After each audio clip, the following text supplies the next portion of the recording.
So on this Labor Day, the assumption is that the Labor vote will go to the Democrats. Donald Trump has been saying that in states like Pennsylvania and Ohio, he can turn that around. Does he actually have a shot at doing that? Well, I think he does if the union members start looking at what's best for them.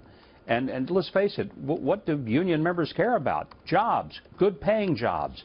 But with Hillary's focus on advancing immigration, high taxes, an enhanced regulatory environment, opening up more trade agreements, which she's been for, against, and you really don't know where she's been, how can unions possibly trust their future with a job to a person in nearly 70 years on this earth has probably never created one private sector job in her life? Donald Trump, on the other hand, has said that, through his construction projects and so forth, he's become familiar with the needs and desires of working class voters. Made a big point at the Republican National Convention of saying that his kids all learned how to drive Caterpillars and that kind of thing.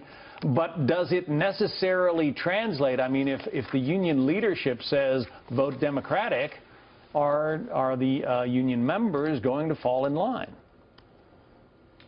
Well, John, there have been some moments in history when union members broke from union leadership.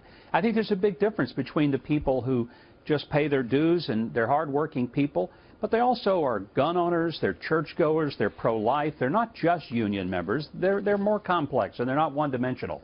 But they do care about jobs, their future, their kids, their neighborhoods, and the safety and security. Do you really want to vote for Hillary Clinton, who can't bring herself to really show the level of respect for law enforcement and safe communities?